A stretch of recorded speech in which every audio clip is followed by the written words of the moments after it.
Assalamualaikum warahmatullahi wabarakatuh. Selamat pagi anak-anak. Semoga pada pagi hari ini kalian selalu dalam perlindungan Allah, selalu diberikan kesehatan dan keselamatan oleh Allah Subhanahu wa taala. Amin ya rabbal alamin.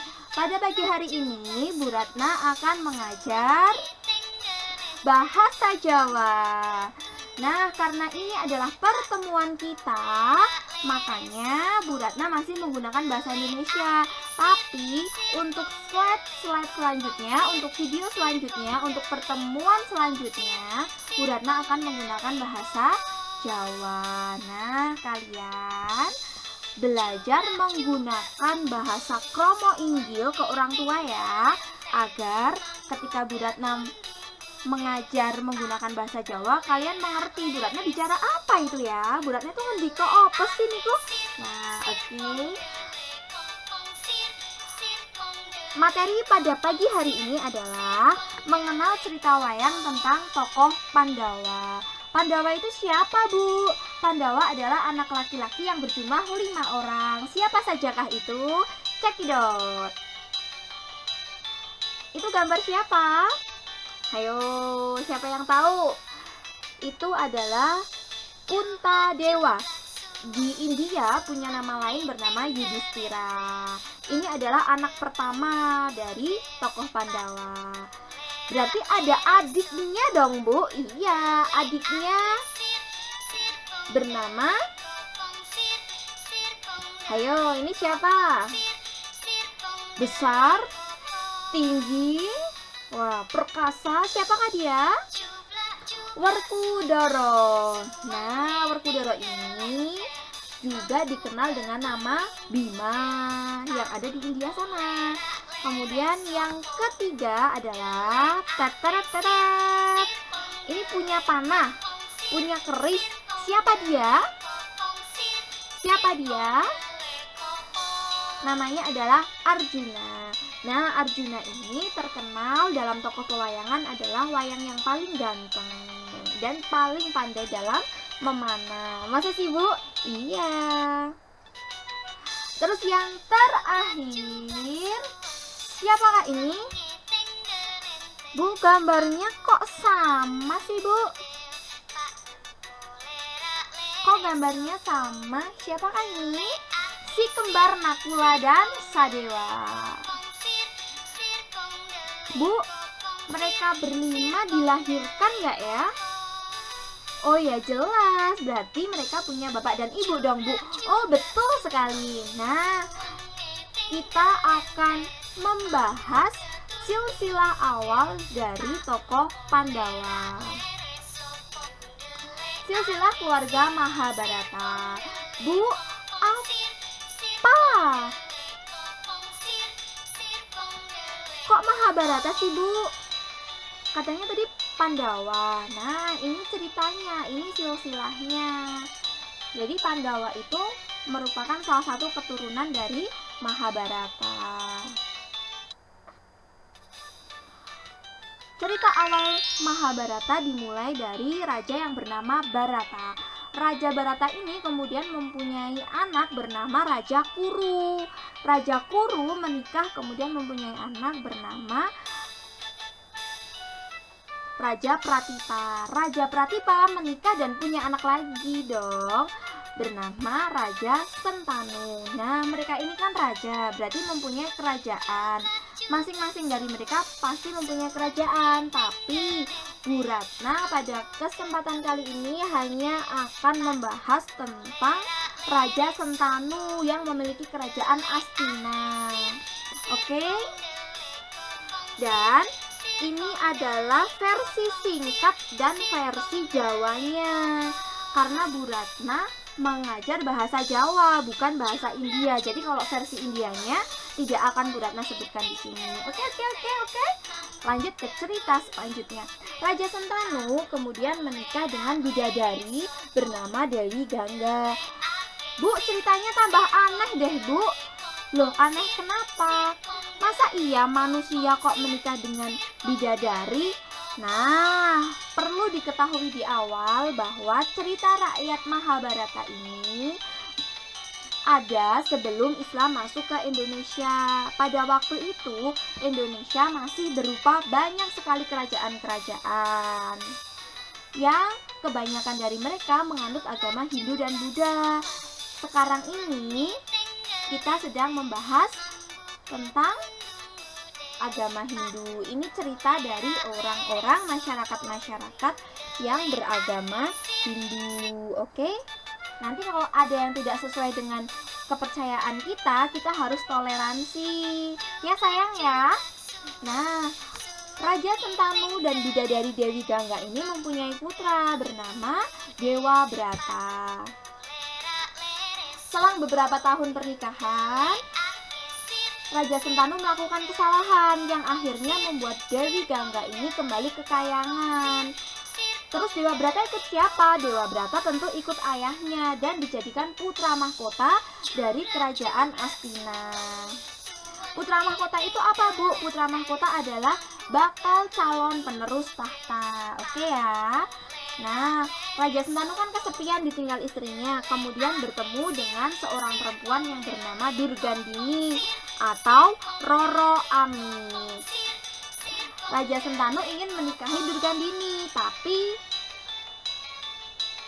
Roro Amis ini atau Durgandini ini tidak mau menikah dengan Raja Sentanu kalau anak turunnya Durgandini ini tidak dijadikan raja penerus dari kerajaan Astina. Raja Sentanu otomatis tidak mau karena sudah mempunyai putra mahkota bernama Dewa Brata.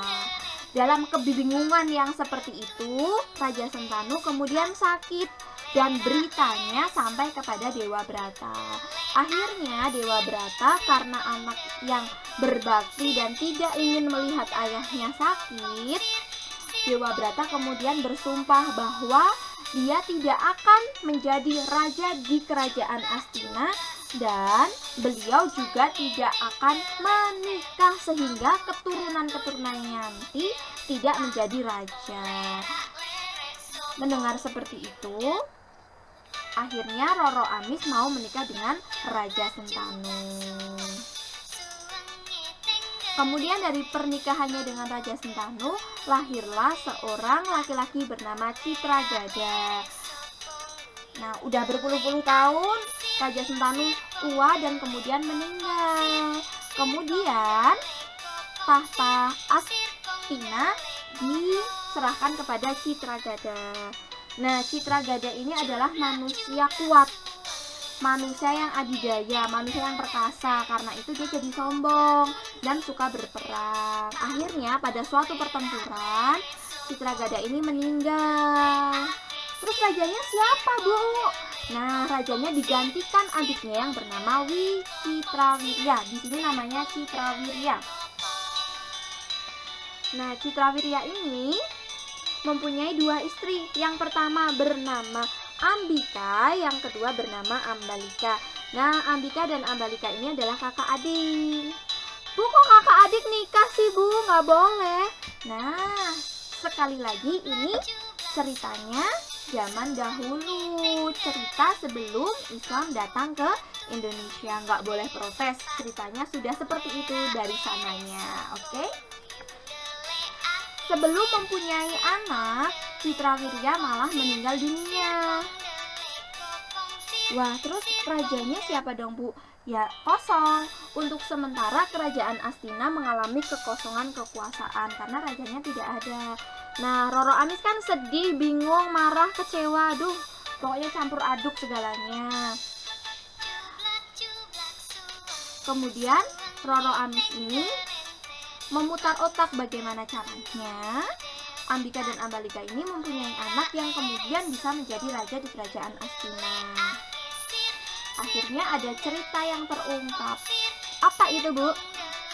Durgandini ini mempunyai julukan Roro Amis karena dulu sekali dia mempunyai penyakit yang membuat seluruh badannya itu bau. Jadi baunya itu bau busuk, bau amis. Kalau bahasa Jawanya bau amis.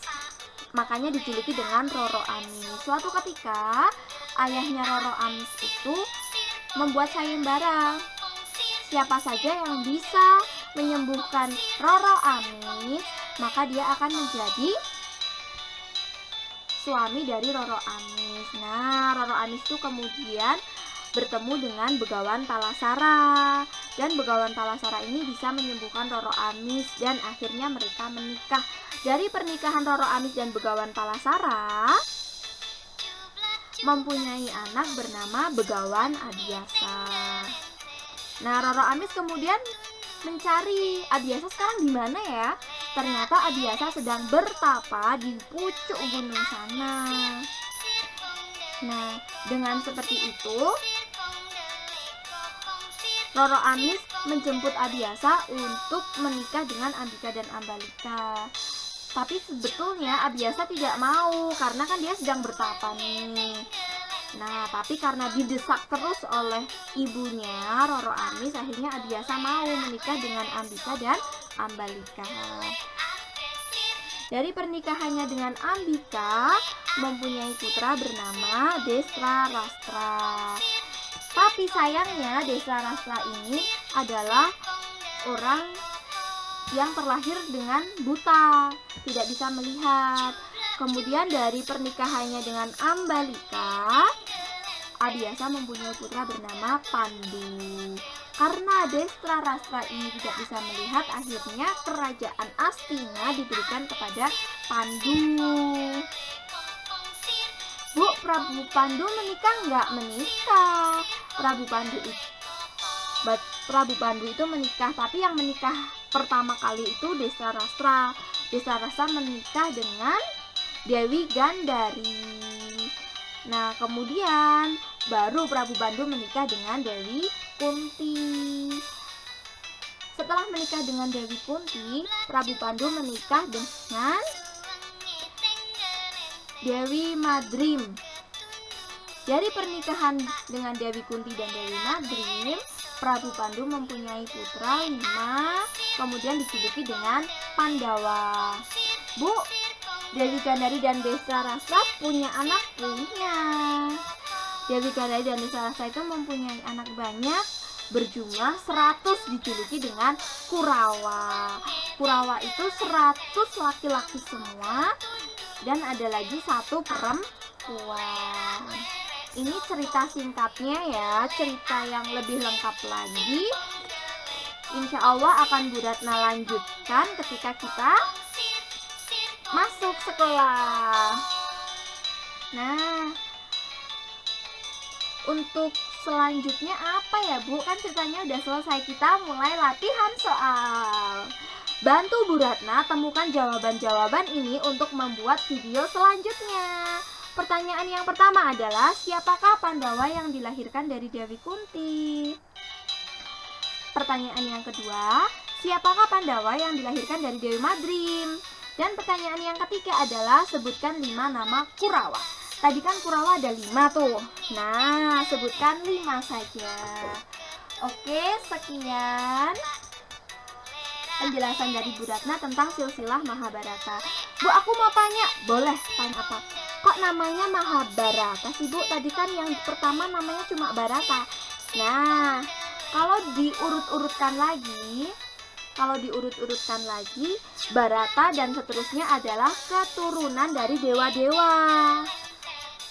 Jadi keluarga Bara ini sebetulnya adalah keturunan dari dewa-dewa. Makanya awal nama Barata, keluarga Barata, diberi nama Maha. Jadi Mahabharata adalah cerita tentang keluarga Barata yang berasal dari keturunan para dewa. Oke, sudah paham? Ada yang mau tanya lagi? Wah, untuk slide selanjutnya ya.